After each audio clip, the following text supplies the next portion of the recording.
Regardez autour de vous. Chaque objet qui définit votre existence, du smartphone que vous tenez au réseau électrique qui illumine vos nuits, dépend d'une symphonie invisible de feu et d'acier. Nous vivons dans une ère de miracles technologiques, mais nous oublions souvent que ces miracles naissent dans les profondeurs de la Terre. Aujourd'hui, nous allons franchir les portes des sanctuaires de la production de masse pour comprendre comment la roche brute devient le sang de notre civilisation, le cuivre et l'aluminium. Bienvenue à tous sur Forge Technologique. Je suis ravi de vous accueillir pour ce voyage au cœur de l'industrie lourde. Préparez-vous, car ce que vous allez découvrir va radicalement changer votre perception des objets les plus simples. Nous allons suivre le trajet d'un atome de métal depuis une explosion colossale capable de faire trembler un immeuble de 10 étages jusqu'à sa transformation en un conducteur d'une pureté de 99,99%. C'est une odyssée où l'ingénierie défie les lois de la nature pour alimenter le monde moderne. Mais avant de plonger dans l'incandescence des fonderies, j'ai une mission pour vous.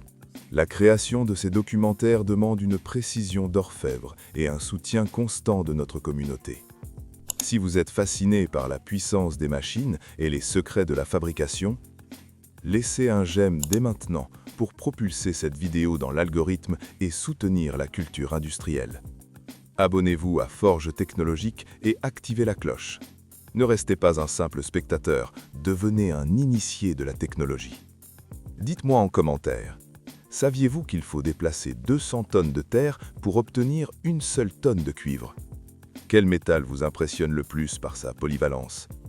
Restez bien avec nous jusqu'à la dernière seconde, car la fin de ce voyage vous révélera pourquoi, sans ces processus, notre monde s'éteindrait instantanément. Le spectacle de la transformation commence maintenant.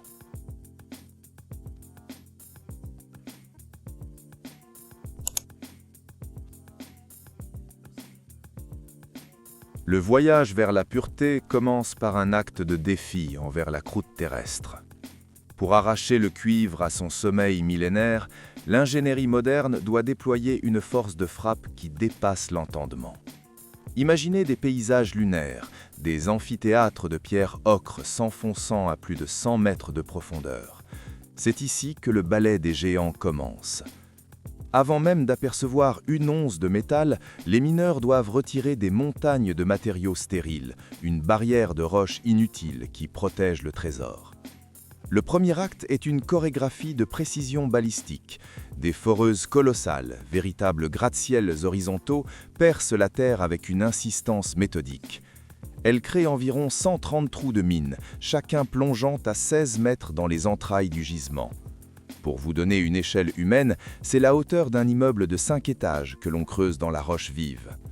Dans ces veines artificielles, les techniciens injectent un mélange explosif dévastateur, du nitrate d'ammonium combiné à du combustible, renforcé par une charge d'ANFO. Le silence qui précède la détonation est la seule trêve dans ce monde de bruit. Puis, l'ordre est donné. À une distance de sécurité, l'opérateur déclenche une série d'explosions séquencées, séparées par seulement 2 millisecondes. Ce n'est pas une simple explosion, c'est une onde de choc calculée pour fragmenter la roche souterraine tout en minimisant la dispersion de la poussière. L'énergie libérée pourrait raser des quartiers entiers, mais ici, elle est canalisée pour briser les chaînes de la pierre. Une fois la poussière retombée, les excavatrices, des monstres d'acier coûtant plus de 20 millions de dollars, entrent en scène. D'un seul mouvement de leur benne titanesque, elles soulèvent 80 tonnes de débris. Chaque chargement est une loterie géologique. Cette roche ne contient souvent que 0,5% de cuivre.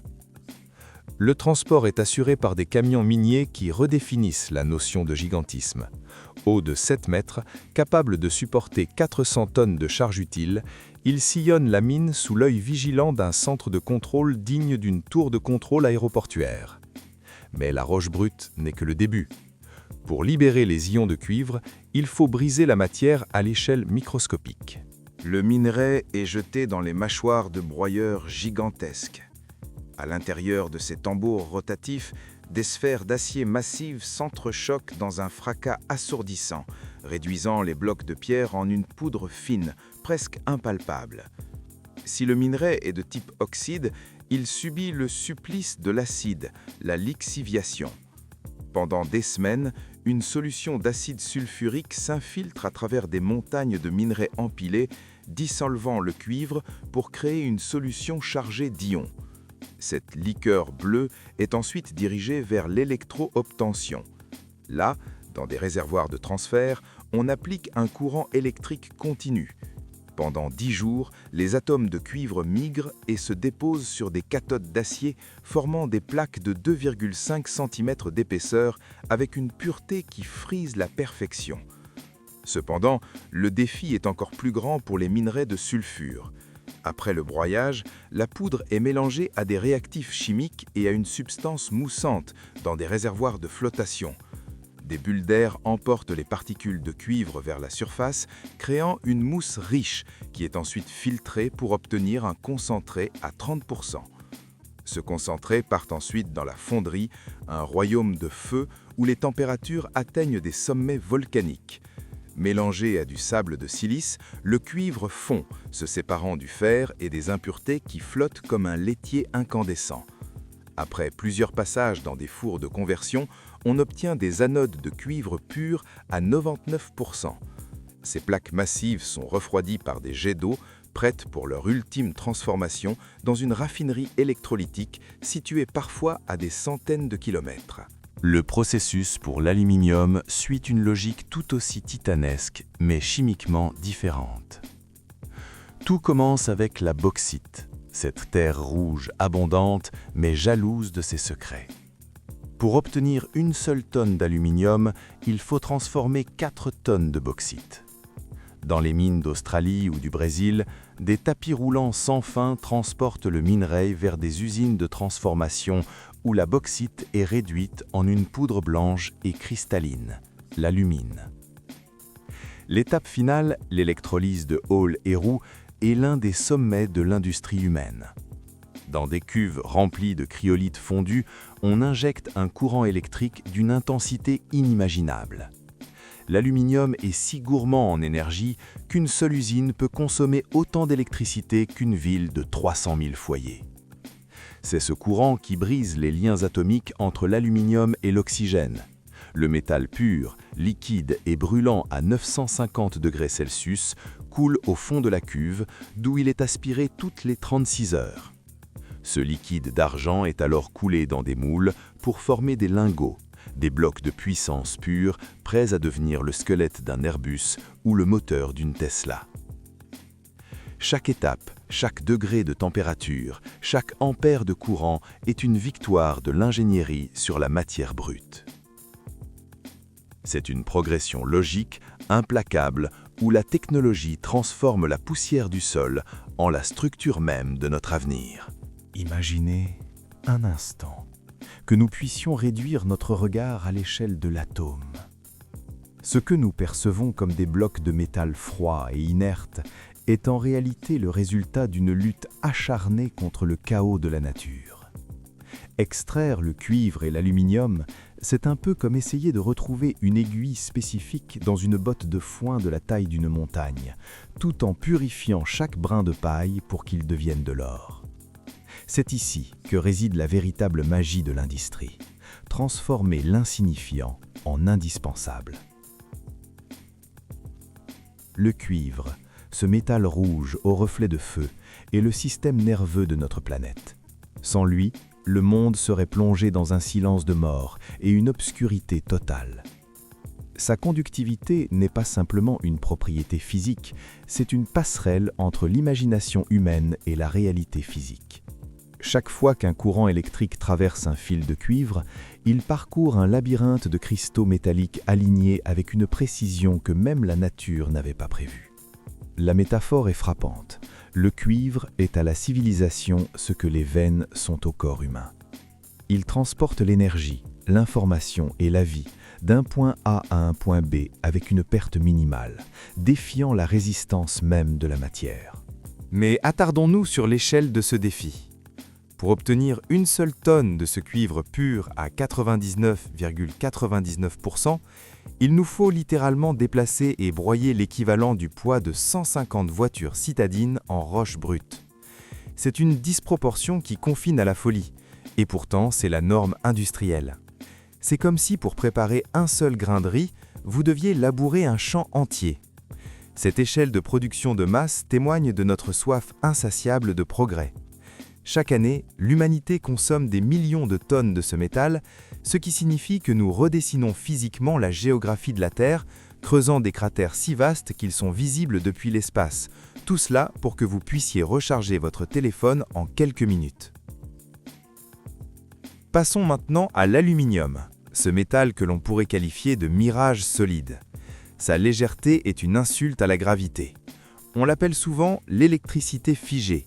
Et cette métaphore n'est pas une exagération poétique, c'est une réalité thermodynamique. L'aluminium est un métal qui veut être de la roche. Dans la nature, il se lie si fermement à l'oxygène qu'il faut une tempête d'électrons, un courant d'une intensité volcanique, pour briser ce lien amoureux entre les atomes. Produire de l'aluminium, c'est un peu comme essayer de séparer deux aimants surpuissants avec la seule force d'un éclair domestiqué. C'est un processus qui nécessite plus d'énergie que n'importe quelle autre fabrication métallique, faisant de chaque canette de boisson ou de chaque carlingue d'avion un réservoir d'énergie potentielle immense. La précision requise dans ces fonderies est digne de l'horlogerie fine, mais appliquée à des masses de métal liquide de plusieurs centaines de tonnes. Dans les cuves d'électrolyse, si la température varie de seulement quelques degrés ou si la composition chimique de la cryolite est altérée d'une fraction de pourcentage, tout le processus s'effondre. C'est une danse sur le fil du rasoir entre la fusion et la solidification. Les ingénieurs de forges technologiques savent que l'industrie moderne n'est pas une question de force brute, mais une question de contrôle absolu sur les éléments les plus instables. Une curiosité souvent ignorée. Saviez-vous que le cuivre est l'un des rares matériaux qui peut être recyclé à l'infini sans jamais perdre une seule de ses propriétés atomiques? Un fil de cuivre qui alimente aujourd'hui votre ordinateur a peut-être fait partie d'une statue de l'époque romaine ou d'un chaudron médiéval. C'est une forme d'immortalité matérielle. L'aluminium partage cette noblesse. Recycler l'aluminium ne nécessite que 5% de l'énergie nécessaire à sa production initiale.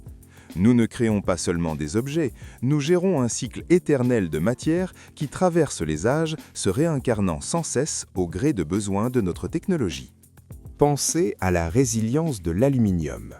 Contrairement au fer, qui s'oxyde et s'effrite comme s'il était dévoré par le temps, l'aluminium développe instantanément une peau protectrice, une couche d'alumine si fine qu'elle est invisible, mais si dure qu'elle arrête la corrosion nette.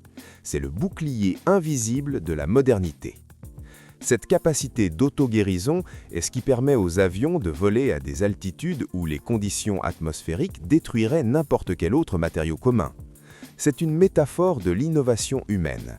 Nous créons des structures qui, par leur propre nature, résistent aux attaques de l'environnement. Enfin, considérons l'innovation du risque. Travailler avec des métaux en fusion à près de 1000 degrés Celsius, manipuler des solutions d'acide sulfurique par milliers de litres, ou gérer des courants électriques capables de vaporiser un homme en une fraction de seconde, l'industrie lourde est un environnement où l'erreur n'a pas de place. Chaque lingot de métal qui sort de ces usines est le témoin d'une sécurité millimétrée et d'une maîtrise technologique qui frise la perfection. C'est cette tension entre le danger extrême et la sécurité absolue qui rend ces processus si fascinants à observer.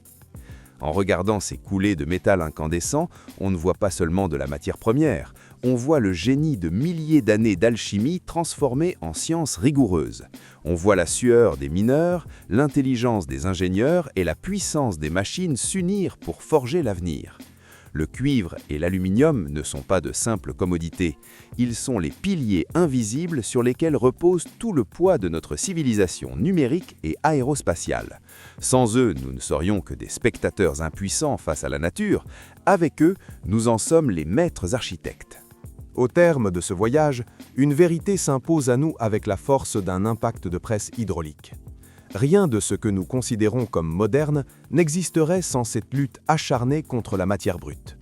Le cuivre et l'aluminium ne sont pas de simples marchandises cotées en bourse. Ils sont les sédiments de notre intelligence collective, extraits du chaos pour ordonner notre monde. Pensez à l'incroyable paradoxe que nous avons exploré.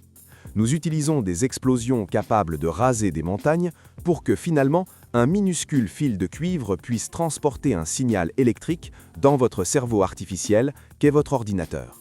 Nous consommons des mégawatts d'énergie pour figer l'aluminium dans une forme utile, créant des structures si légères qu'elles permettent à des centaines de tonnes de métal de flotter dans les airs à 10 000 mètres d'altitude. C'est une victoire constante de la volonté humaine sur l'entropie. Cette industrie de l'intérieur que nous avons décortiquée ensemble est le socle invisible de notre confort. Chaque fois que vous appuyez sur un interrupteur, chaque fois qu'un moteur démarre, c'est l'écho de ces fonderies, de ces électrolyseurs et de ces mines géantes qui résonnent.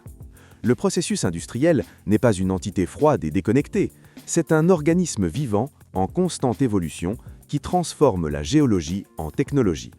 L'importance de ce que nous avons vu aujourd'hui dépasse la simple fabrication, c'est le récit de notre survie et de notre expansion en tant qu'espèce innovatrice.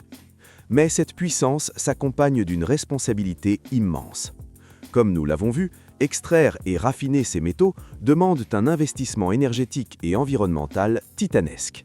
L'avenir de l'ingénierie réside désormais dans notre capacité à boucler la boucle, à faire en sorte que chaque gramme de cuivre et d'aluminium que nous avons arraché à la Terre reste dans le cycle de l'utilité pour l'éternité. C'est le prochain grand défi de Forge Technologique. Documenter non seulement la création, mais aussi la renaissance de la matière. Nous espérons que ce regard profond sur les coulisses de la fabrication industrielle vous a permis de voir le monde avec un œil nouveau, plus curieux et plus respectueux du travail titanesque qui se cache derrière chaque objet. L'ingénierie est une forme d'art qui utilise la physique comme pinceau et la terre comme toile.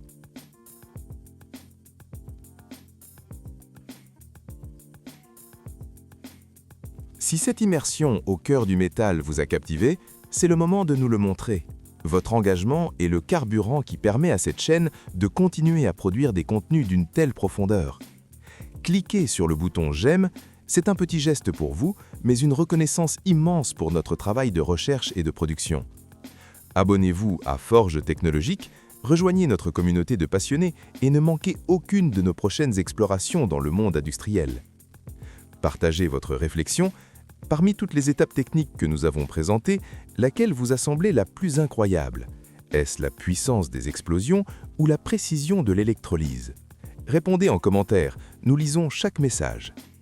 La vidéo d'aujourd'hui se termine ici. Merci de nous avoir accompagnés jusqu'au bout de cette aventure industrielle. Nous espérons que vous repartez avec une vision enrichie de la technologie qui nous entoure. Très bientôt, un nouveau contenu arrivera ici, chez Forge Technologique, révélant davantage de processus, d'ingénierie et de secrets du monde industriel. Restez curieux, restez passionnés. À la prochaine vidéo. Que Dieu vous bénisse.